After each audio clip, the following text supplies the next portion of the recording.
Okay, and I think we are about recording, sort of. I think so, not quite. Okay, give me a second, and I think we're live. Shabbat Shalom! Shabbat Shalom, everyone, today. And just want to wish everyone a happy Independence Day, American Independence Day. Happy 4th of July.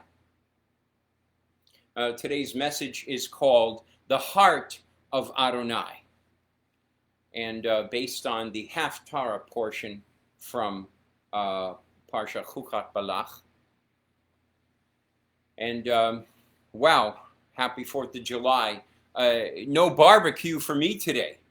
You know, it's Shabbat, and God says no making fire on Shabbat, so no barbecue for me. I'll have to have my hot dogs a la microwave. But maybe later on this evening or tomorrow, I'm looking forward to a time, as I think we all are. I hear it expressed in prayers by Shamash Bryan, by Reb Emanuel, by a lot of people, and I hear them, and even on phone calls during the week, how they so much want to be able to gather back together again and have that fellowship. We're thirsting for it.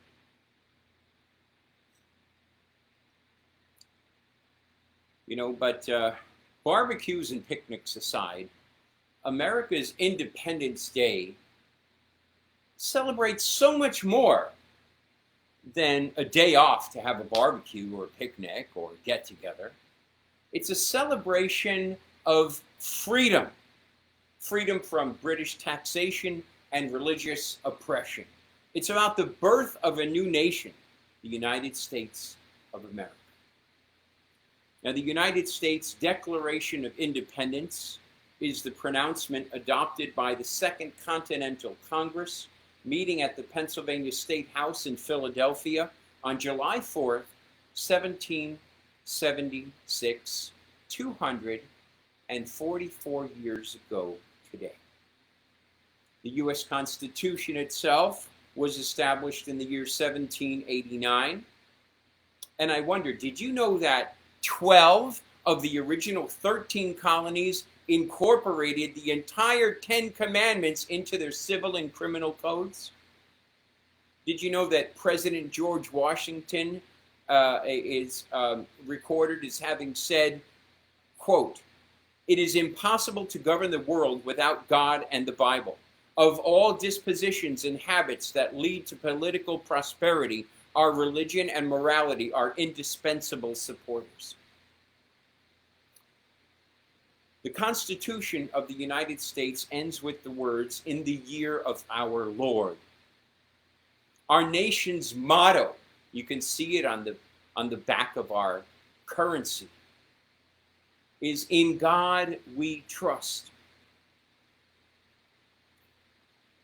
Our pledge, the Pledge of Allegiance, includes the words, "One nation under God."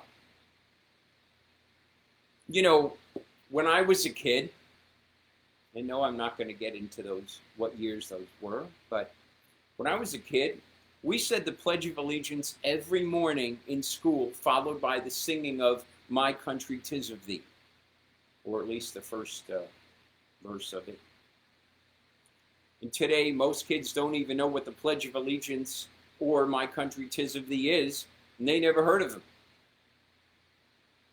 I wonder, did you know that before the Star-Spangled Banner became the national anthem of the United States in 1931, we had "My Country 'Tis of Thee," also called America, as one of the songs used as the de facto national anthem. It's interesting to know that the song's composer of "My Country 'Tis of Thee" wrote the lyrics to the tune of England's "God Save the Queen." She used the same music and put different lyrics for what they hoped would be America's national anthem. But if you listen to "God Save the Queen" and you listen to "My Country 'Tis of Thee," you'll see it's the same music, same melody. I found that of interest. God Save the Queen. Well, I think about those words, God save, God save. You know, we as Messianics today in America, we face very big challenges. Challenges to our way of life, challenges to our life with the COVID-19, challenges to our financial incomes, our stabilities, things that are important that was part of the norm of our lives are now threatened and challenged. And in addition to all of that that was happening in the spring, and now we have all these protests and uprising, and the country is just so divided, and it just needs so much prayer.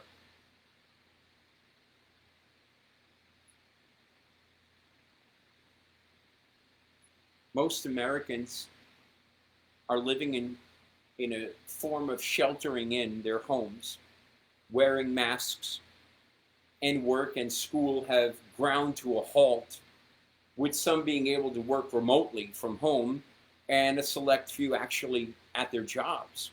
But whatever is happening out there, we are still God's people. We are still God's children. We are still God's friends. And how we act and treat others when things are going well is as important to God as how we act and treat others when the chips are down, like they are right now. In this week's Parsha and Haftarah, God teaches us lessons of the Spirit to help us live a godly life regardless of what is happening around us, whether it's feast or famine, whether it's celebration or calamity. And this week we have a double Parsha, Chukat and Balak. Chukat means decree, and Balak means devastator or destroyer. And the double Parsha spans Numbers 19:1 through 25, verse 9.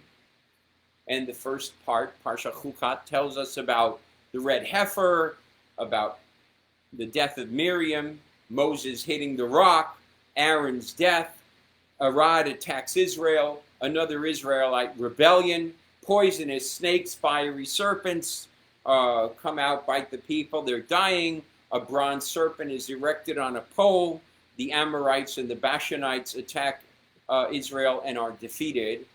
And then in Parsha Balak, Moabite king Balak hires Balaam to curse Israel, and Balaam's talking donkey is introduced into the text, and Balaam blesses Israel instead of cursing it. And the blessings include the Matovu. How goodly are your tents, O Jacob, your dwelling places, O Israel. You know, I've taught on all of these points.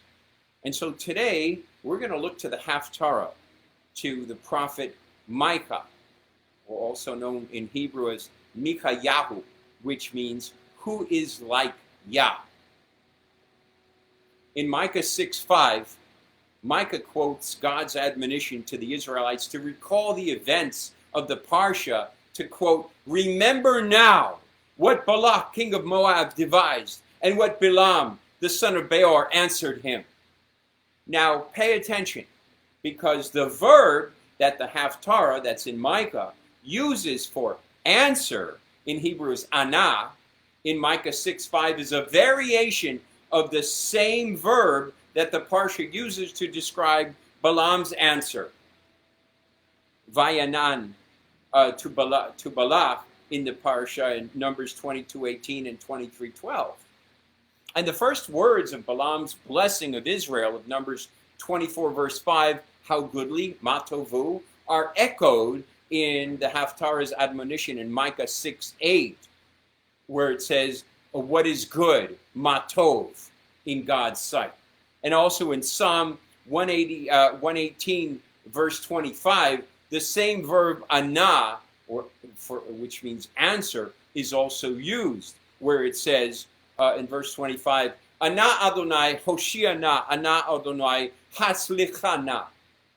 Answer, Adonai, and save us. Answer, Adonai, and prosper us. And Micah 6:8 says, He has told you, O man, what is good, and what Adonai requires of you, only to do justice and to love chesed, loving kindness or mercy, and to walk in purity or to walk humbly with your God. Stories told of this rabbi who once tested a boy in his congregation when he said, Son, I will give you an apple if you can tell me what God knows. And the boy thought about it for a moment and he replied, Rabbi, I'll give you a barrel of apples if you can tell me what God doesn't know. But when it comes to the will of God for your life, who better to ask for help than God himself? Although it's fairly easy here to search the scriptures, especially today with the internet, and find verses about the will of God, it is far more difficult to actually do the will of God in your life. One thing to find out about his will, another thing to do it. And so what does God want you to do? He wants you to do justly. The Hebrew word mishpat means law. God here is saying to do justly. Mishpat, it means to do or to live according to God's law, the Torah. Psalm 25 verse 9 says, the meek will he guide in judgment, and the meek will he teach his way. And the word for judgment and the word for law, mishpat, are very closely related here. Same root. Secondly is to love mercy or loving kindness. Mercy, Hebrew, chesed, means loving kindness, mercy, favor, good deeds, compassion, and sum them all together just means goodness. Goodness. I mean, that's more of a euphemism. And the word mercy is used nearly 300 times in the Bible, and grace is used 176 times. And sometimes chesed is also translated as grace. And to fully understand mercy, we must remember that it was grace and mercy that saved us and keeps us in the Messiah. Grace and mercy are like the heavenly tag team that it was, grace and mercy that saved us. They're the heavenly tag team partners in our prayer lives. Hebrews 4 verse 16 says, therefore let us draw near to the throne of grace with boldness, so that we may receive mercy and find grace for help in the time of need. The time of need, well, now it's it. This is the time of need. Therefore, let us draw near to the throne of grace with boldness, so that we may receive mercy and find grace for help in time of need. Grace and mercy give us a shared faith. Titus 1 verse 4 tells us, it says, to Titus, a true son of the faith, we share grace and shalom, that's peace, grace and peace from God the Father and from the Messiah Yeshua, our deliverer. It is God's will for all his children to love chesed, to love mercy, to love loving kindness. We do this by sharing forgiveness, not blame. We do this by sharing his patience and not irritations. We do this by sharing his kindness and not anger. And thirdly, he wants us, it says, to walk humbly with your God. Walk humbly with your God. Hebrew, humbly in Hebrew is sana. It can be understood as meaning concealed humility. Very interesting reflection. Instead of sana, can translate as humble or humbly, but the definition includes concealed humility. What is concealed humility? This means that we are to walk in purity with God and with other people. And our humility, our humble walk, is not a double-minded walk, and it's not fake. Therefore, it is sana.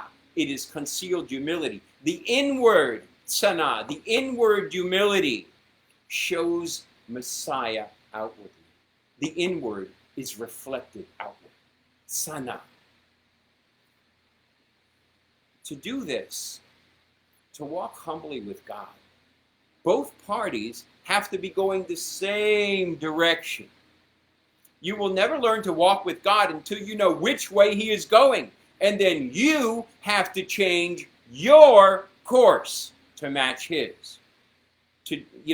In order to walk humbly with God, we have to match his direction, to learn where he's going and go with him, not against him. And to do this, both parties have to be going at the same pace, also the same speed, not just the same direction. In order to walk humbly with God, you must match his pace, his speed, his tempo, and stop getting ahead of him or falling behind him. Both parties have to be going to the same destination. If you want true fellowship with God, make sure you're heading his way.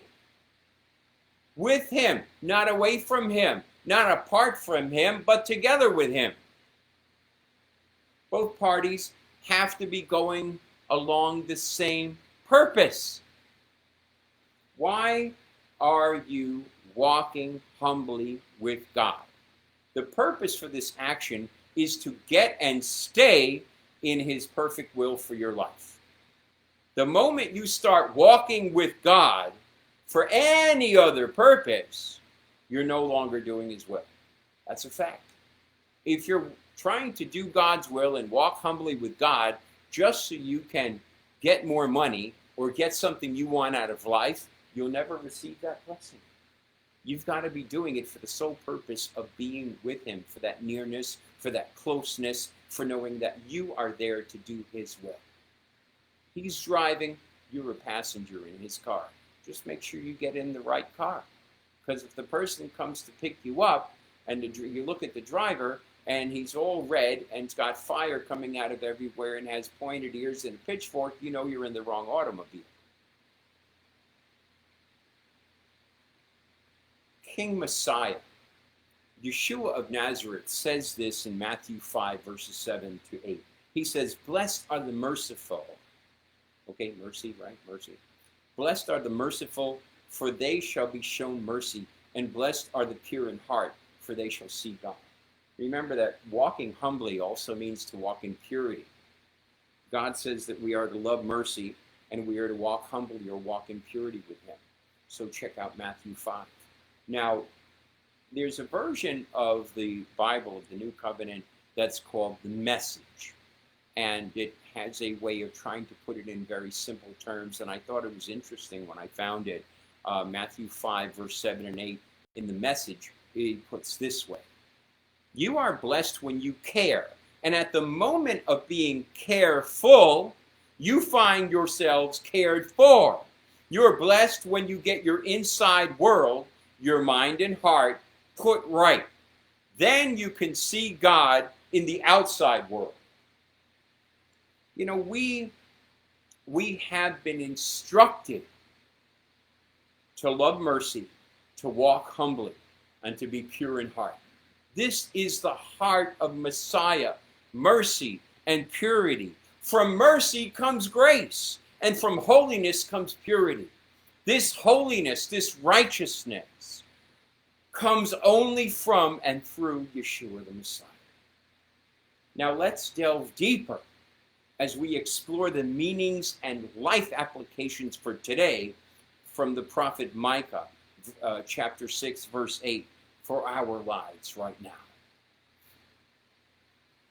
There was somebody named Mike Barrow, and Mike Barrow tells a story of a man and his wife who went into a restaurant. And the restaurant features steak and a salad bar. And as they dine, a girl comes out with a 5-gallon bucket of Thousand Island dressing to fill up in the salad bar. But she catches her heel and launches the 5-gallon container of dressing all over this one guy. He's got Thousand Island dressing from the top of his head all the way down to covering his shoes. It's dripping from his forehead, off his chin, the lapels of his suit, all over his tie, all over his pants, all over his shoes. He's a mess. He's covered in Thousand Island dressing. Now, if you were the one covered in Thousand Island dressing, what would you do? How would you respond? This particular guy goes ballistic. He starts yelling, calling this poor girl every name a Marine drill sergeant ever used. And he says, I can't believe just how stupid you are. Look at this. This is the first chance I've ever had to wear this suit. It cost me $350, and you've completely ruined it. And she's going, sir, trying to clean up and help. And he says, get away from me. You caused enough damage already. And his wife chimes in, that's right. It's a $350 suit, blah, blah. Everybody in the whole restaurant is watching, and he demands, I want to see the manager. Then the manager comes out and says, is there a problem? And the guy says, yes, there's a problem. This stupid girl has ruined my $350 suit. The first chance I've had to wear it. The manager says, sir, we'll clean your suit for you. No problem. We'll take care of that, the manager says. I don't want my suit cleaned, the guy says. I want a new suit. It's completely ruined. I want a new suit. I want a check right now for $350. And the manager disappeared and the guy with him. And I imagine he wrote him a check. Now, here's what's interesting about this story to me, is that this happened on a Saturday afternoon.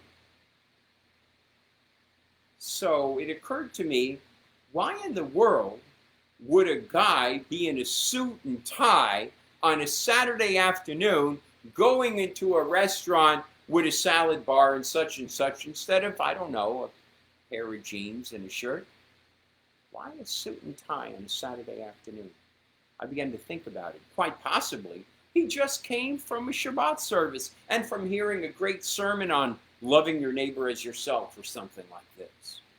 People who work in food service, by the way, if you know someone, ask them, or if you yourself worked in food service or in there now, you might know this, that people who work in food service will tell you the very worst people to wait on are the people who just got out of synagogue on a Saturday or just got out of church on a Sunday. Now, that's just tragic, isn't it? Because we're called to worship, and not only inside the walls of a congregation, but also to worship God outside the congregation. The Hebrew word usually translated as worship is avodah in Hebrew. Avodah. And it literally means service or work, as in serving or working for God. In Exodus, God says, let my people go that they may worship me or that they may serve me. We are called by faith to avodah, to worship, to serve God. We're called to worship in restaurants. We're called to worship in the ball field. We're called to worship on the golf course. We're called to worship in the classroom. And we're called to worship in the office cubicle. But how do we worship God in the world? And what does God expect of such a life of worship outside of the Shabbat service?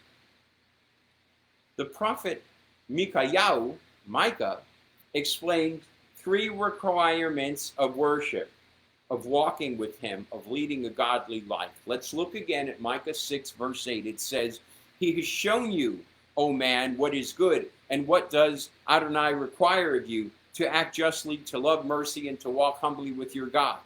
These 3 requirements that Micah gives are God's list. Let's remember that. God's list. You want to express love to God?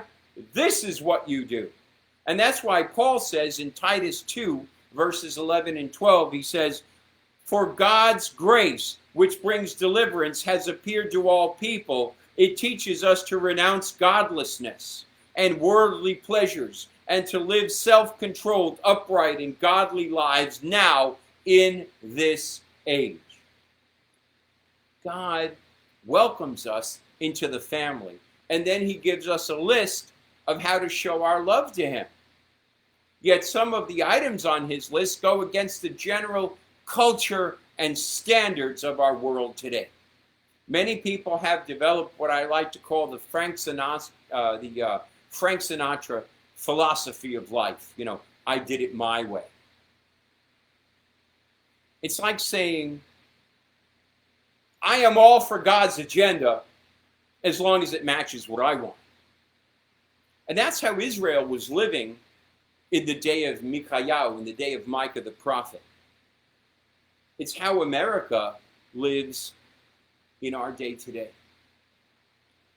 America has been the most blessed, powerful, and prosperous nation in the last century. To act justly is to live by God's standards. And so Micah lets Israel, and all of us today, know what's involved. Letting Israel know what was on God's list was not original with Micah either. Moses told Israel in Deuteronomy chapter 10, verse 12, so now, O Israel, what does Adonai your God require of you but to fear Adonai your God, to walk in all his ways and love him, and serve Adonai your God with all your heart and with all your soul. True worship, true service of God begins when we act justly, when we live by God's standards. To love mercy, to love mercy. To love mercy is to love others with God's heart. God's cry for action continues from Moses throughout the Tanakh and into the New Covenant. To love mercy is to love others with God's heart. God says in Hosea 6, verse 6, for what I desire is mercy, not sacrifices, knowledge of God more than burnt offerings. Excuse me, I've got itchy nose again today. John Gilbert lived in a California town called Paradise. When he was 5 years old, he was diagnosed with muscular dystrophy. He was told it would eventually destroy every muscle, and finally, in a space of about 10 years, it would take his life. Well, John Gilbert passed away about 20 years ago. He was 25 years old when he passed. But while he was alive, John experienced a lot of exclusion and cruelty from his peers growing up. At one point, he was named the representative for everyone with his condition in the state of California. He was flown to Sacramento, and he was ushered with his mother into the governor's office for a private meeting. And that night, the National Football League sponsored a fundraising auction and a dinner at which John was a guest. And the players let him hold their huge Super Bowl rings, which almost extended to his wrist. And when the auction began, one particular item caught John's attention. A basketball signed by all the players of the Sacramento Kings, a professional basketball team. And John got a little carried away because when the ball was up for bids, he raised his hand. And, as soon as his hand went up, John's mother pulled it down. And in John's words, he said, astronauts never felt as many G's as my wrist did that night. The bidding for the basketball rose to an astounding amount for an item that was not the most valuable treasure on the docket. Eventually, one man named a figure that shocked the entire room, and no one else could match. And the man went to the front and collected his prize.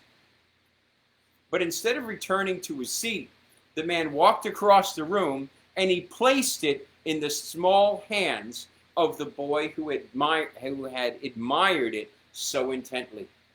The man placed the ball in hands that would never dribble it down a court, in hands that would never throw it to a teammate or to take a shot at a basket. But those hands would cherish it. Have you ever bought a basketball for anybody? Have you bought a basketball for anybody lately?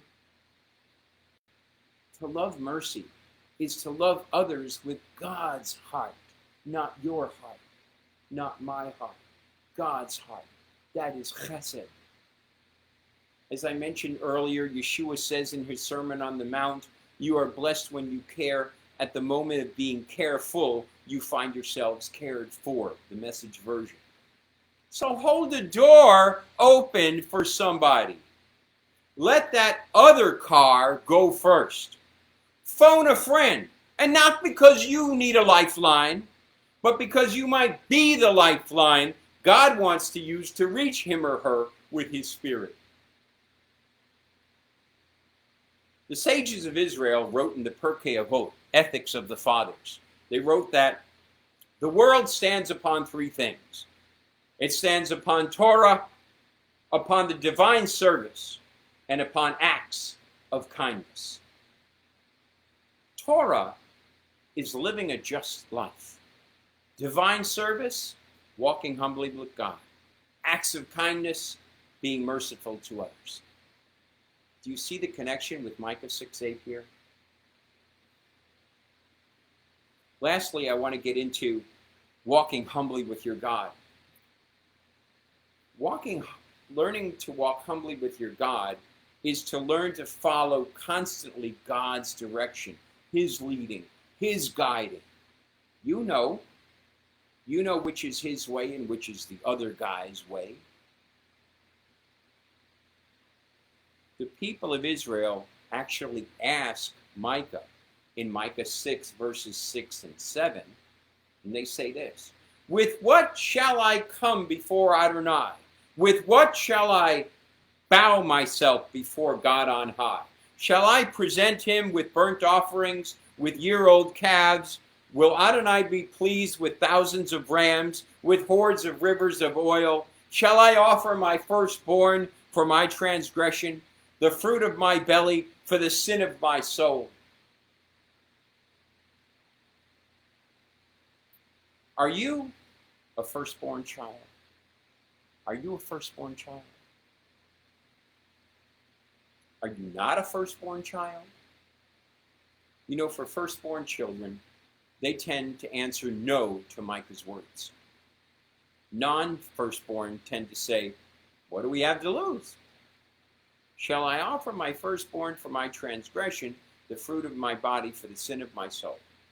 The answer is no, and not just because I am a firstborn. It wouldn't do any good. It wouldn't pay the price. Only one could, and only one did. And he was a firstborn, by the way, the firstborn only Son of God. Yeshua says in Matthew 5:3, Message version, you're blessed when you're at the end of your rope. With less of you, there is more of God and his rule. With less of you, there is more of God. When we reach the point where our only option is God, then we have reached the point that we walk humbly with our God, because there is no other way. We walk humbly with God when we come to him in prayer, when we come to him with a contrite spirit, when we come to him with a broken heart. You know, I love the old prayer that goes, Dear Lord, I don't know if you've ever heard this, Dear Lord, so far today I'm doing all right.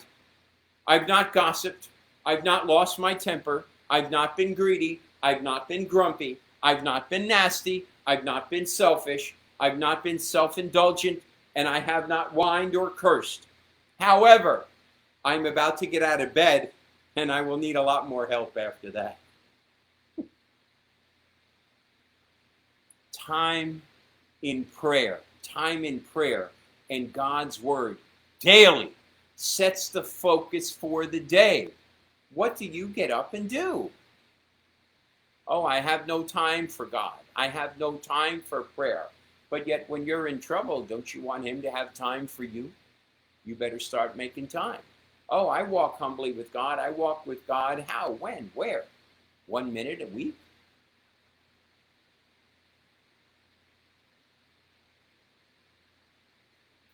We have to take time to say, Abba, this is the day you have made.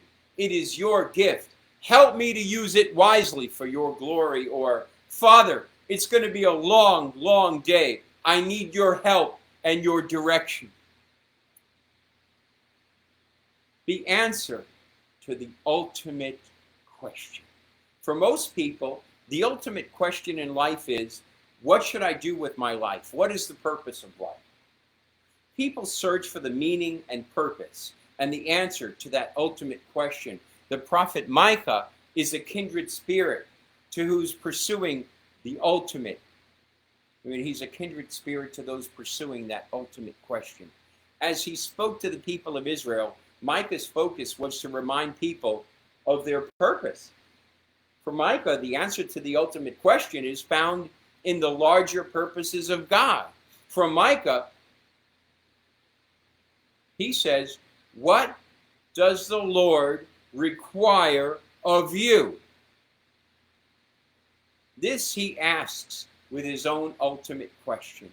And God's answer is to act justly, to love mercy, and to walk humbly with your God. And I realized this week, as these words permeated my soul, that I became aware of God's presence in the holy and in the ordinary, in the sacred and in the normal. I found myself worshiping God, serving God. I found myself acting more justly, employing more loving kindness, and walking more humbly with God. Do you want to experience a great week this week ahead? Here's what you do. Answer Micah's call. Act justly. Love mercy. Walk humbly with your God. Now you may think that when you hear that, act justly, love mercy, walk humbly with God, that's impossible. Impossible? That's not true. It's not impossible. Yeshua says in Matthew 19, verse 26, with God, all things are possible. And the angel told Miriam in Luke 1, verse 37, for with God, nothing is impossible. I want you to understand something, that the word impossible is a contraction of I'm possible. I am possible. Since he lives in you, that makes you possible. Nothing is too difficult for our God, Adonai Elohim, he who was, he who is, and he who is to come. You are possible, and nothing is impossible, because the great I am makes all things possible. If you believe in him and in his true word, all things are possible for you right now, today. I want you to look in the mirror. I want you to say, Messiah lives in me. Yeshua lives in me. And say, I can do all things through him who strengthens me. So starting today, believe in him more. Believe in Messiah. Believe that he lives in you and that all things are possible for you. And start living a better life right now. Act justly. Be merciful to others with loving kindness. Walk humbly with your God. His hand is out to you. His hand is outstretched to you right now. Take his hand and walk with him. And never forget that the heart of Adonai, the heart of God, is mercy. Shabbat shalom. God bless you.